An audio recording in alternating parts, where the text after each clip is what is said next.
Early in the morning, the wives of other farmers start their day in the purpose-developed enclosure of the CPU by removing the covers that have kept the overnight humidity off the beans, laying waiting for the rapidly rising sun in their tiers of 1,000 racks to gradually release their moisture beneath the solid heat. With their colorful clothes, the delicacy of their jewelry, and the fragrant smell of a fresh-picked flower softly nestling in their hair, the ladies start their day with a song whilst they carefully shuffle the drying produce over the wire netting on which it rests and which allows the drying air to circulate freely through their mass. Often, they're visited by Mrs. Sunalini Menon, a world-respected coffee expert with a laboratory in Bangalore for the analysis and qualifying of beans from almost every country in the coffee-producing universe. As a member of the Nandi Advisory Committee, it's thanks to her profound knowledge of the industry that a large part of the sophisticated processes of the CPU have been developed and laid out in a pleasing and efficient manner. With great stock made on the recycling of both water and fermentation gases used in a later process-generating procedure for providing power to the plant itself. Breaking it down and generating two very interesting products. One is gas, and that gas can be used for a multitude of purposes. We can use the gas either for as electricity to run the pulping house, or I can use it for my kitchen. The second thing is that I have the water. The water that comes out is very potable. I can use it for irrigation, or I can use it even for drinking.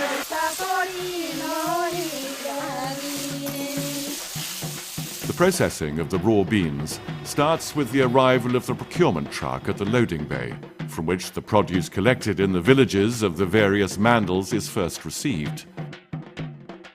Each bag, carefully marked and recorded at its place of collection, is examined and sorted through by the ladies who remove all but the beans that are reddest and so ready for treatment. A correctly ripened bean has a delicious sweetish tang to it, along with a rich, deep reddish color that marks its maturity and readiness to be further processed.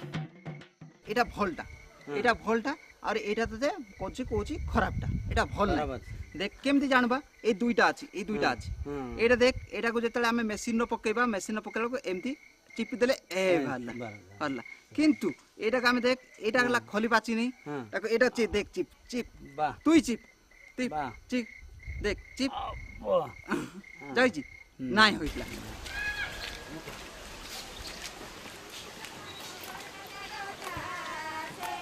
As Bizoy and his wife have already effected this triage whilst at their home, his own first task is to carry the sack of selected beans from his village over to the CPU, through the fields and across the heavy green beauty of the countryside. For his age, his physical hardiness makes nothing of these 50-kilo bags, even though he sometimes hams it up to pretend otherwise.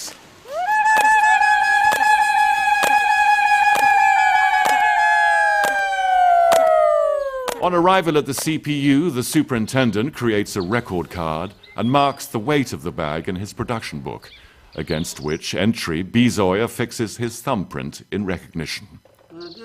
Now, in parallel with the processes that take place on an industrial scale within the CPU itself, Bizoy sets to the washing of his beans, which he does with humility and thanks to his animist, village tree god, for the blessings of the picking.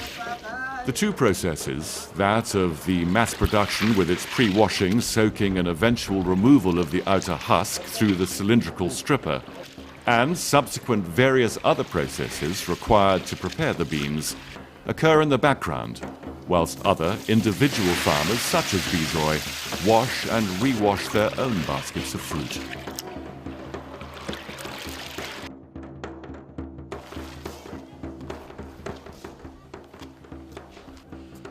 At this point, Bizoy takes his cleaned beans down to the drying racks and lays them out in the sun, where he swirls them around repeatedly and at different times during the drying process, occasionally spots and picks out one that is in some way imperfect.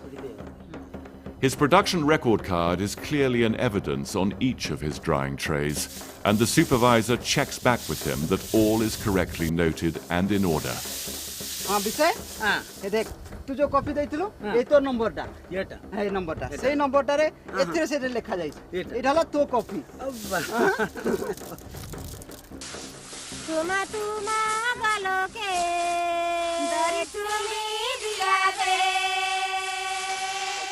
Meanwhile, the ladies are also busy, carrying the already dried beans on other production trays to a weighing and packing crew who ensack the produce and have the associated tags noted by the foreman.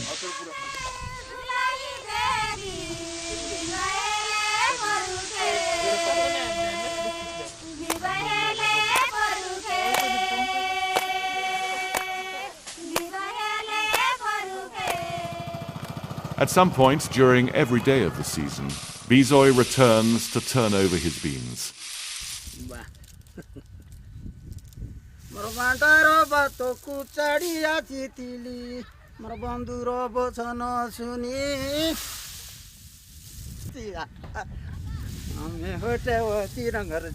Then, when finally ready, he himself packs away his production with its record card into the especially manufactured, environmentally neutral bags supplied by Gems of Araku.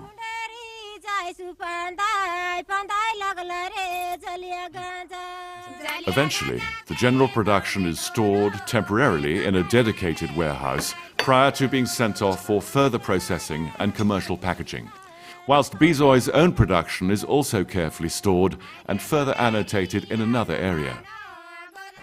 With this project, Nandi's philosophy has been about both educating and nurturing the Adivasis so as to emancipate them into a modern-day, self-sustained community that have a purpose, knowledge and the skill sets which will allow their further growth and sustained material well-being. And all of this by conserving the indigenous knowledge, values and culture. Part of that process has been concerned with providing them with incentives to excel.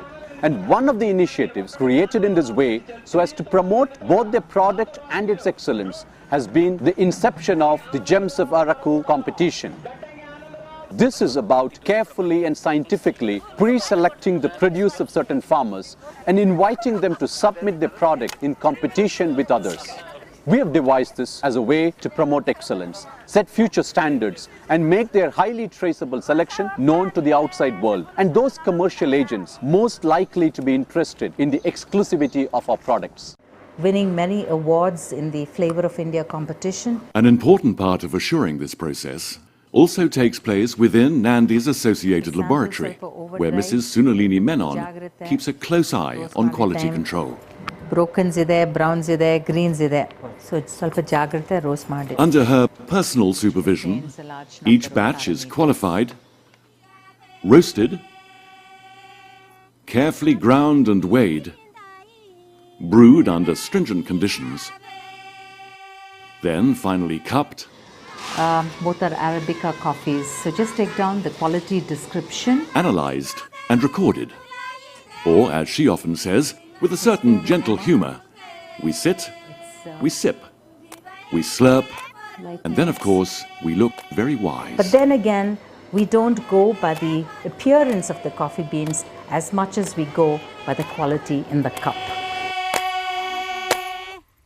This will be the second year that Bizoy will be participating in the competition, whose rewards are both huge local kudos and a cash prize.